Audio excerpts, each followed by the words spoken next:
murni dari hasil keringat saya. Saya tidak minta orang, saya tidak minta dukungan atau sponsor dari manapun untuk saat ini ya. Jadi eh kalau ada yang bilang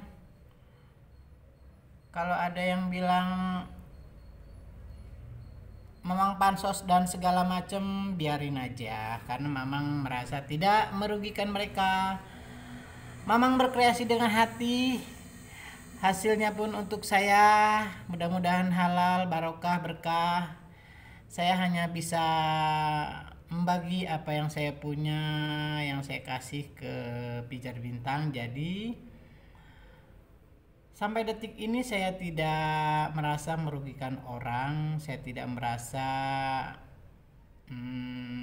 pansos dan segala macam karena saya bergelut di bintang kebaya di fashion itu dari 2011 dan modal saya bukan cara Jawa cawe-cawe segala macam. Jadi itu benar-benar murni dari saya. Jadi jangan khawatir kalau umpamanya alah ngapain sih ikut-ikutan giveaway bintang kebaya dan segala macam. It's fine, nggak masalah karena bagaimanapun juga hidup harus terus berjalan.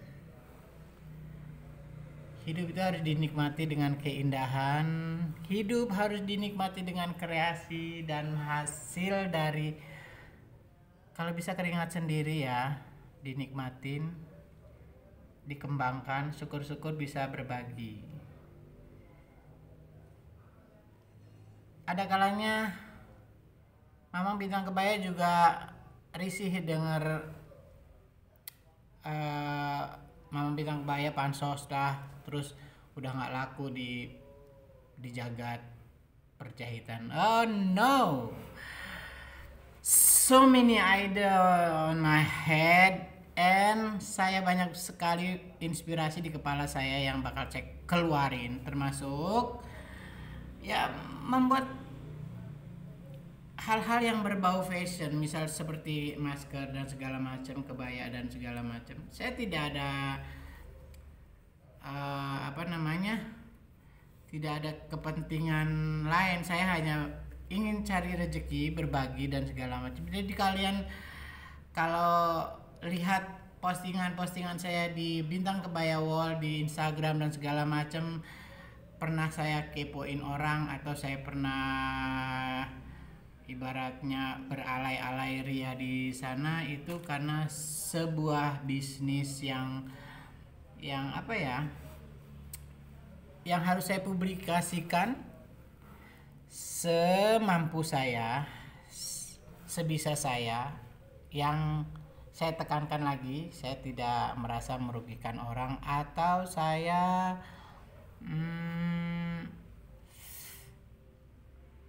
saya pansos, enggak pansos karena begitu saya bergelut di bidang fashion ini, saya memang ada tujuan.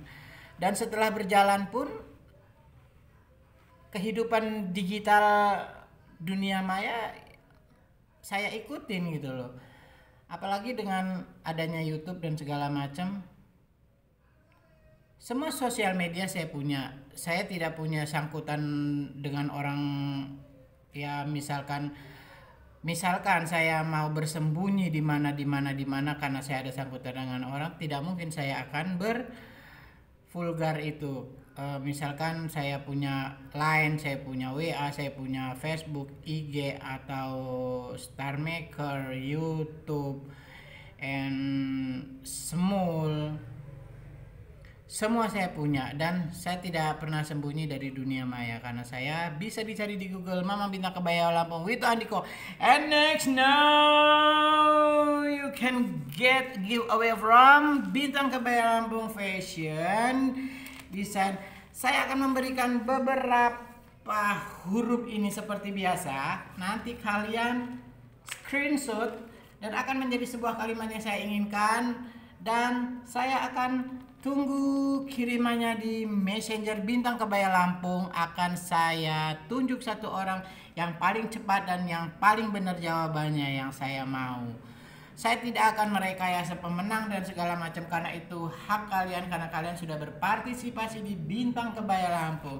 And the first word, now I give you T. Screenshot. Oke, kita bahas ya. Mamang Bintang Kebaya mau buat gaun pengantin dengan warna nude. Perpaduan antara krem muda dan pink muda. Dan yang di belakang sana itu cetar membahana. Di sana juga sama itu. Nude. Nude. Dan di sela-sela mamang kalau sudah senggang, mamang payet, terus mamang berkreasi mengeluarkan ide-ide seperti ini untuk akad nikahnya. Terus ini buat yang panitianya, it's so elegan. Lala tuh.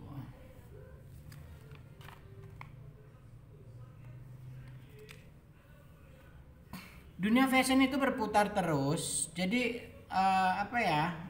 satu model kadang bisa cuman bertahan 6 bulan, satu model bisa bertahan 1 tahun, tergantung daya beli customer. Karena model tertentu seperti kutu baru itu klasik ya. Tapi ada yang nekat badannya gemuk pakai kutu baru. Itu kutu baru kan biasanya kalau yang benar-benar kutu baru dia menggunakan kancing cetik nih di sini nih. Cetik. Kalau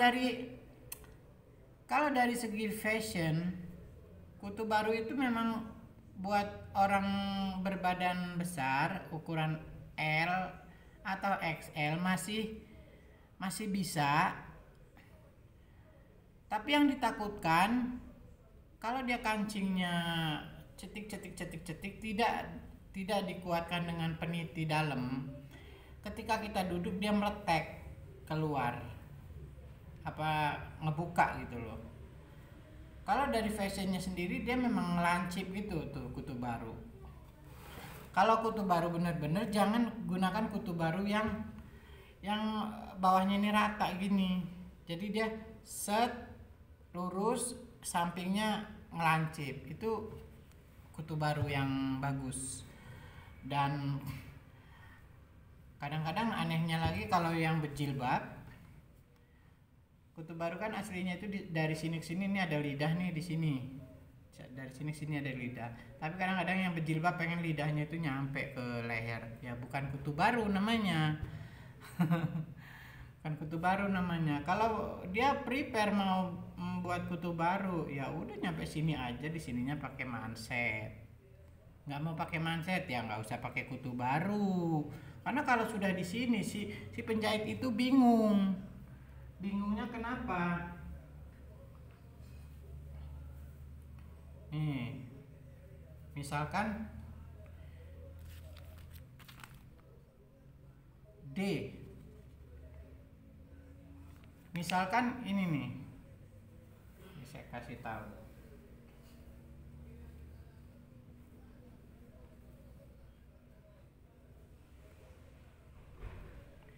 Ini kutu baru begini, tapi kan mentok di sini. Tapi kadang-kadang yang berjilbab tuh mintanya nyampe sini. Ya lucu.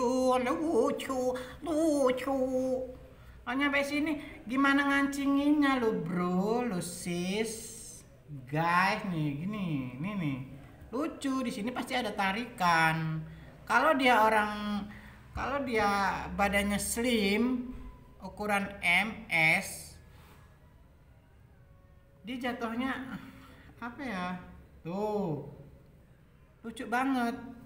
Jadi untuk mau berkutu baru dia ya harus ikhlas kalau di sininya ini tuh kebuka dikit. gitu loh. Nah, kalau ini encim sih saya bilang mah, kalau kutu baru aslinya tuh di sini nih. Tuh. Sini kutu baru. Sininya ini beb nih, sampai sini nih beb. Jangan kalau saya bilang sih ya maaf ya. Jangan terlalu memaksakan satu model untuk ukuran badan tertentu. Karena fashion itu bergulir. Kalau kita nggak bisa kutu baru ya nunggu sih model lain gitu kan. Ada satu lagi yang kemarin booming 2 tahun yang lalu tuh yang seperti cap sininya agak pendek, sininya panjang ya.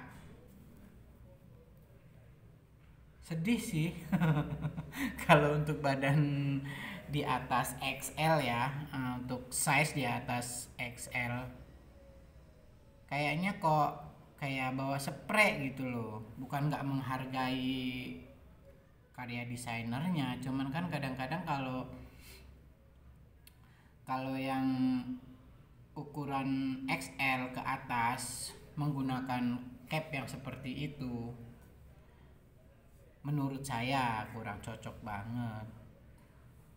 Nah, kemudian kalau dia mau pakai cap, maksain diri untuk seragam dengan keluarga harus model itu, bisa dibuat pendek aja. Itu pun harus langsung dari leher si cap itu. Bisa pisah, dibuat kerah. Bisa pisah dibuat kerah atau dia nempel. Kalau dibuat kerah fleksibelnya, kalau sudah nggak musim lagi, baju dalamnya masih bisa dipakai untuk yang lain. Misalkan si cap udah nggak musim, capnya ditinggal, kita pakai rompi, kita pakai kardigan gitu-gitu. Tapi kalau dia tukang jahitnya atau desainernya memang tidak menyarankan yang begitu-begitu ya, namanya customer kadang-kadang bingung, waktu udah mepet pengen cepet jadi, maksain diri untuk model seperti itu. Nah, sering banget saya nerima customer ketika satu model itu keluar size XL ke atas itu, nggak mau diberi pemahaman bahwa model yang seperti ini kurang cocok untuk size tertentu seperti XL ke atas. Dia kekeh pengen model yang seperti itu. Seperti yang kemarin setelah cap ada yang kayak gini. Nah, ini nih. Ini apa namanya itulah. Ya seperti cap, cuman dia apa ya, kayak princess gitu.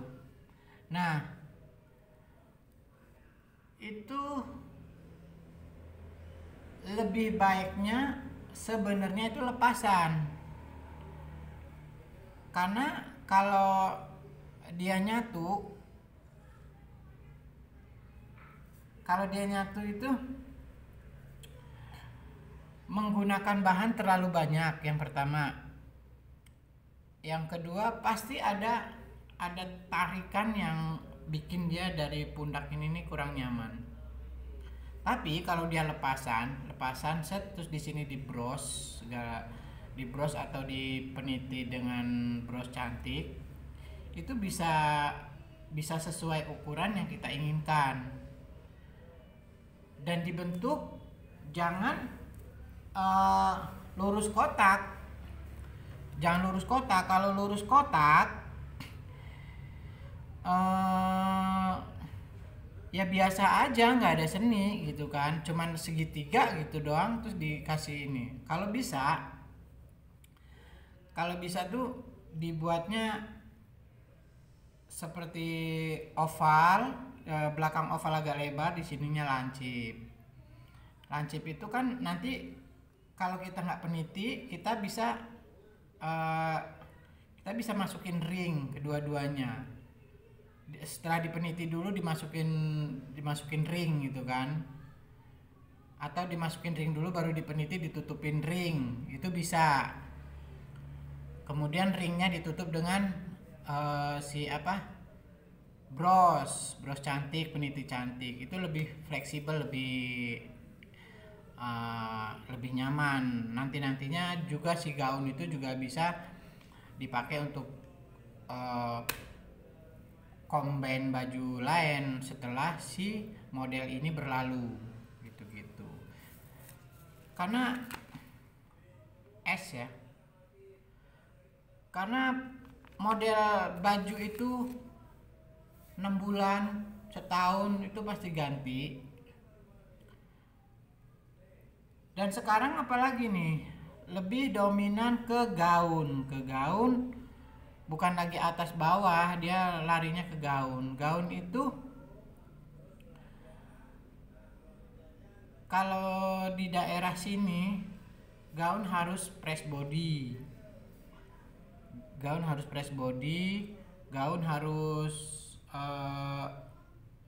modifikasi ini dan itu, tapi kadang-kadang orang tidak bertanya dulu dengan penjahitnya, ini modelnya bahannya berapa. Kalau model begini, aturan ditanya dulu sama penjahitnya, kalau model begini membutuhkan bahan berapa dan modifikasinya bagaimana, bagusnya, kurangnya apa, bisa dijabarkan dan diberitahu sama si penjahit. Kalau tiba-tiba kita dapat seragaman, misalkan 2 meter untuk membuat gaun duyung, itu duyung putus, misalkan ngeklok di bawah, itu nggak bisa.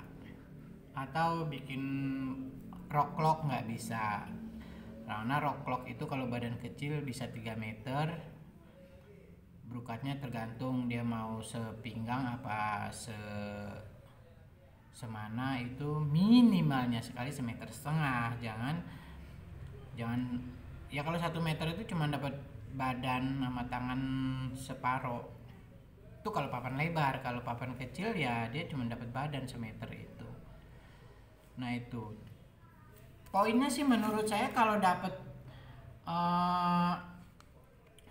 seragaman umpamanya 2 meter atau 2 meter sama 2 meter, itu harus dikonsultasikan dulu sama penjahitnya. Kemudian apa yang perlu ditambah. Kalau memang modelnya agak lebar, terus perlu modifikasi ini dan itu, karena kadang-kadang kalau modifikasinya ada penambahan bahan, si penjahitnya juga repot. Itu yang akan menjadi benturan di saat pengambilan baju, kebaya atau gaun belum selesai, karena itu dia harus beli dulu, menyamakan warna dan segala macam. Jadi harus dikonsultasikan dulu lebih awal supaya jadi bajunya tepat waktu. Kalau dia mepet-mepet, si penjahit banyak urusan, apalagi DP-nya kecil, mungkin si penjahitnya tambah bingung. Gitu aja. Satu lagi nih, menurut saya kalau jasa jahit, kalau yang saya jalanin sih cocok-cocokan si penjahit itu, si customer sama penjahitnya. Jadi kalau umpamanya nggak cocok, ya udah tinggal diambil, ditinggalin, nggak usah didatengin lagi penjahitnya. Kalau memang kurang cocok dengan alasan-alasan tertentu, misalkan telat atau modelnya nggak pas, modifikasinya kurang bagus, jahitannya kurang rapi dan segala macam, bajunya diambil, dibayar, ditinggalin. Jadi kalau mau nurutin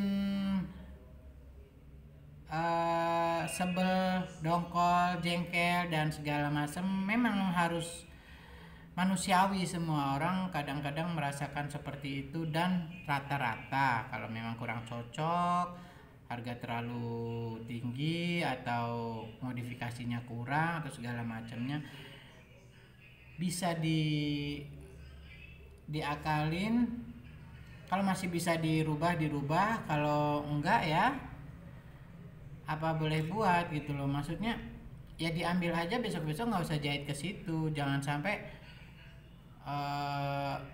ditinggalin tanpa ada kabar berita, karena menurut saya kalau hal-hal seperti itu tuh berdampak psikologis bagi penjahit sama customernya. Customer sudah beli bahan mahal-mahal, sudah berhayal-hayal di pesta itu bagus-bagus bajunya, sudah menyempatkan waktu, tiba-tiba pas ngambil jahitan belum jadi, pasnya ngambil jahitan modelnya kurang pas ngambil jahitan alah banyak sekali alasannya gitu kan. Nah, si penjahit juga harus legowo kalau dia memang ada miskomunikasi antara gambar dengan hasil tidak sama. Itu harus rela diprotes, harus rela dikasih masukan, harus rela dimarahin, karena memang yang namanya baju pesta itu vital banget. Karena kalau nggak bisa dipakai kan ya kasihan si pemakainya, kasihan karena dia pengen seragam dan segala macam misalkan. Tapi ya itu buat customer, saya bukan karena saya tukang jahit ya, jadi kalau sudahnya bisa diambil aja, nego-nego gimana-gimananya ya. Karena kalau sudah tertinggal di tukang jahit, kebanyakan ada yang hilang, ada yang rusak, ada yang sudah misalkan udah lewat 6 bulan 3 bulan bisa dijual segala macam, karena dia juga mungkin butuh untuk bayar tukang jahitnya, butuh untuk tukang pahit segala macam. Jadi intinya miskomunikasi aja. Makanya kalau cari tukang jahit itu yang bisa maksudnya bisa mengarahkan modelnya apa, kurangnya apa, ditentukan ya gitu deh. Oke, sepertinya konten hari ini sudah mau berakhir. Saya hanya ingin tetap positive thinking menghadapi segala permasalahan hidup. Karena apapun itu kita harus tetap bertahan dan berkarya di bidang masing-masing. Untuk para guru, untuk para pejabat, untuk para petani, untuk para pedagang, semoga tetap semangat di pandemi COVID-19. Semoga tidak ada hal-hal yang tidak diinginkan. Kita tetap berkarya, kita tetap sehat, kita tetap bisa berpikir positif menghadapi apapun itu. Mamang Bintang Kebaya akan memberikan satu pertanyaan sampai akhir video ini, jangan di skip dulu. Karena Mama akan memberikan satu gaun buat kalian. Satu gaun loh buat kalian di antara 8 gaun. Jadi tetap pantengin besok-besok. Pertanyaan dari video ini adalah, Mamang pernah tinggal di jalan apa? Mamang pernah tinggal di jalan apa butiknya? Cluenya adalah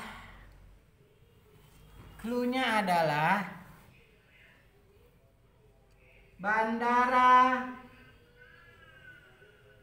yang ada di Jogja. Cluenya adalah bandara yang ada di Jogja. Cantik nggak gaun Mamang ini? Oke, pertanyaannya cuman itu. Mamang pernah tinggal di jalan apa? Cluenya adalah bandara yang ada di Yogyakarta. Oke, see you. Jangan lupa pantengin terus YouTube Mamang Bintang Kebaya Lampung, karena Bintang Kebaya Lampung masih punya 7 giveaway dan ratusan masker cantik ini.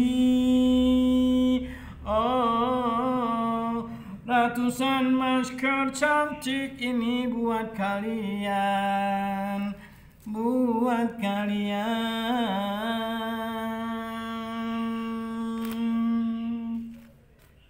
Salahkah bila diriku terlalu mencintaimu? Jangan tanyakan mengapa, karena aku tak tahu. Aku pun tak ingin bila kau pergi tinggalkan aku. Masihkah ada hasratmu untuk mencintaiku lagi? Oh, oh, oh, oh, oh. Salahkah bila diriku terlalu mencintaimu? Jangan tanyakan mengapa, karena aku tak tahu. Aku pun tak ingin bila kau pergi tinggalkan aku. Masihkah ada hasratmu untuk mencintaiku lagi? Oh, oh, oh, oh, oh. Support terus Mamang Bintang Kebaya dengan YouTube-nya channel Bintang Kebaya, karena kalianlah harapan Mamang, kalianlah pijar bintang setia, dan selamat mengikuti giveaway selanjutnya. Untuk video kali ini saya akan kabarkan hari Minggu. Saya tunggu jawabannya di Messenger Bintang Kebaya Lampung. See you. Assalamualaikum.